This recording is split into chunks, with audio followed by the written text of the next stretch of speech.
Assalamualaikum warahmatullahi wabarakatuh. Selamat pagi, salam sehat selalu anak-anak gugur yang hebat-hebat.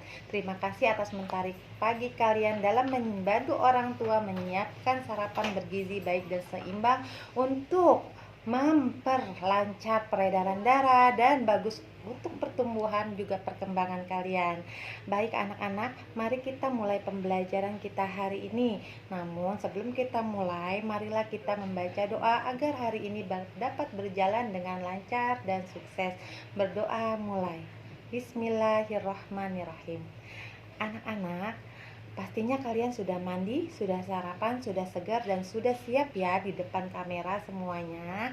Nah, sebelum kita mulai ke pembelajaran, Ibu sedikit mengingatkan kalian untuk tetap mencanangkan 3M ya.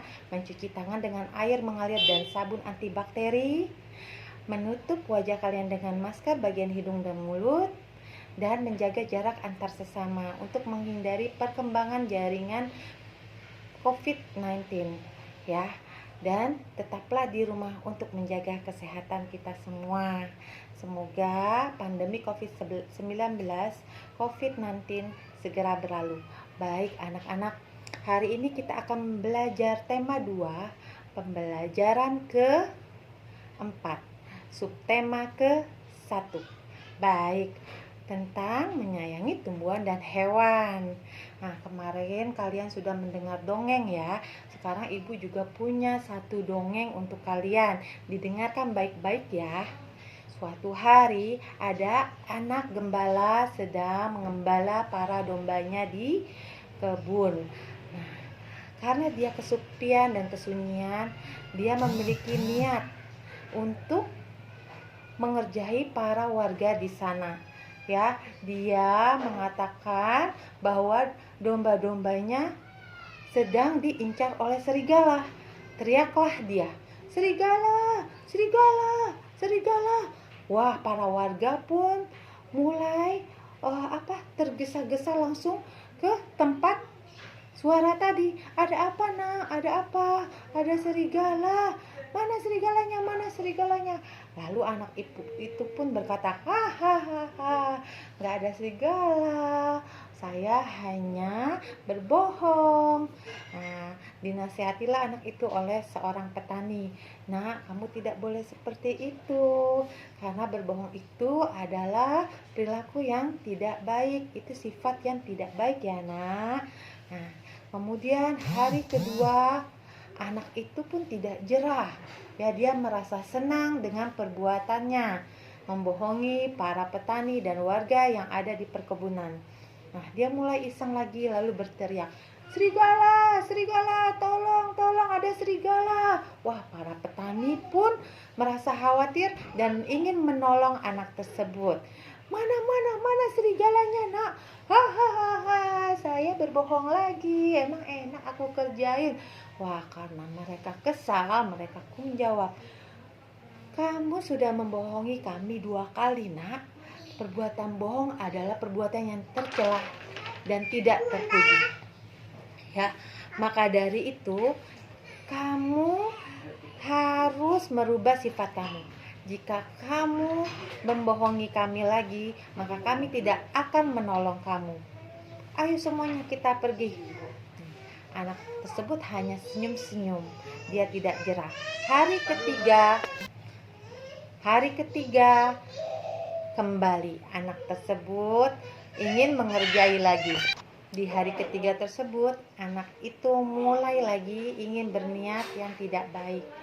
Nah, dia merasa kesepian dan dia berpikir rasanya enak ya kalau ngerjain mereka, membuat mereka khawatir. Happy banget hatiku. Nah, mulailah lagi dia teriak. Ketika ia ingin teriak, ternyata serigala tersebut benar-benar datang anak-anak, mengincar domba-dombanya. Dia pun ketakutan. "Hus, hus, pergi sana, pergi sana." Tapi serigala itu tidak takut dengan anak tersebut. Mengincar semua domba-dombanya, diterkam satu persatu. Anak itu pun teriak, "Tolong, tolong, tolong, serigala, serigala, serigala." Tapi para petani di sana dan warga juga tidak ada yang menggubrisnya. "Ah, Paling anak tersebut bohong lagi, biarkan saja, tidak usah dibantu. Nah, seperti itu. Akhirnya domba-dombanya pun habis dimakan oleh para serigala. Nah, anak gembala itu akhirnya menangis dan sedih. Ketika para petani pulang melihat anak itu sedang menangis, mereka pun bertanya, "Kamu kenapa, Nak? Kenapa bersedih?" Serigala memakan domba-dombaku." "Oh, itu ternyata beneran." "Ya, iya gitu." "Ya ampun, kami kira kamu berbohong, maka kami tidak ingin membantu kamu lagi." "Nah, ya aku janji tidak akan berbohong lagi." Nah, kata salah satu petani yang pernah menasehatinya, "Nah, Nak, inilah akibat jika kita suka berbohong. Sekali berbohong, orang tidak akan mempercayai ucapan kita. Maka kamu harus memiliki sifat jujur ya, Nak. Jangan pernah berbohong lagi." "Baik, Pak, aku akan menuruti nasihat Bapak. Maafkan aku ya semuanya." Nah, selesai deh dongengnya. Anak-anak, dari dongeng Buria tadi, semoga bermanfaat untuk kalian ya. Nah, di dalam dongeng tadi terdapat amanah. Amanah adalah pesan yang disampaikan oleh pendongeng kepada para penonton atau pembacanya. Nah, tugas kalian adalah menuliskan apa sih amanah atau pesan dongeng yang ibu sampaikan tadi. Diingat baik-baik ya, apa sih amanah atau pesan yang disampaikan oleh dongeng yang Ibu Ria sampaikan tadi. Nah, anak-anak, tadi ada sifat jujur. Sifat jujur adalah sifat yang disukai oleh Tuhan Yang Maha Esa. Nah, pencerminan sila keberapakah itu sifat jujur? Ya, sila pertama. Hari ini kita akan belajar lambang Pancasila. Pancasila memiliki 5 lambang. Ada bintang, ada rantai, ada pohon beringin, ada kepala banteng, dan ada padi dan kapas. Nah, anak-anak, kenapa Pancasila dilambangkan oleh kelima gambar tersebut? Karena memiliki makna. Yuk disimak maknanya. Sila pertama dalam Pancasila yaitu berlambang bintang. Ya, yang bermakna adalah bunyinya sila pertama yaitu ketuhanan Yang Maha Esa. Dilambangkan oleh bintang. Maknanya adalah perisai hitam dan bintang yang berwarna emas melambangkan bahwa cahaya itu berwarna emas dan cahaya tersebut melambangkan Tuhan kita Yang Maha Esa yang memberi cahaya di seluruh alam. Nah, kita juga bisa menerapkan sila pertama dengan cara bersyukur. Bersyukurnya dengan cara apa aja? Berdoa, sholat 5 waktu, ya, mensyukuri tubuh kita yang sehat ini dengan menjaganya, sarapan yang sehat, sebelum makan dan sesudah makan kita berdoa, melakukan segala sesuatu kegiatan dengan berdoa, menyayangi lingkungan alam sekitar seperti hewan peliharaan, tumbuhan, itulah cara bersyukur. Ya, yang kedua adalah kemanusiaan yang adil dan beradab. Kemanusiaan yang adil dan beradab dilambangkan oleh rantai. Nah, rantai saling mengikat anak-anak yang artinya kita semua harus saling bekerja sama agar terciptanya kesatuan dan persatuan. Ya, dengan bekerja sama yang baik maka pekerjaan segala sesuatunya menjadi mudah. Nah, di rantai tersebut ada yang berbentuk lingkaran, ada yang persegi. Persegi melambangkan laki-laki, lingkaran melambangkan perempuan, yang artinya di mana laki dan perempuan harus saling berhubungan baik, ya, untuk bekerja sama satu sama lain dari generasi ke generasi. Penerapannya di rumah juga ada kalian satu keluarga harus bekerja sama dengan baik. Orang tua, ibu dan ayah harus kompak bekerja sama dengan baik dalam mendidik anak-anaknya. Anak menghormati orang tua menyayangi anaknya. Kakak menyayangi adik, adik menghormati kakaknya. Seperti itu ya anak-anak. Yang ketiga adalah Persatuan Indonesia, dilambangkan oleh pohon beringin. Pohon beringin yang besar, rindang, dan batangnya juga besar, enak untuk berteduh, enak untuk menaung. Akarnya yang tunggal menancap ke dalam tanah hingga membuat pohon beringin itu kokoh, melambangkan persatuan dan kesatuan Indonesia. Dan dia memiliki akar-akar yang bergelantungan di tiap rantingnya, yang berarti bahwa Indonesia adalah negara kesatuan walaupun memiliki latar belakang budaya yang berbeda-beda ya. Jadi walaupun berbeda-beda kita tetap satu jua. Seperti itu ya anak-anak.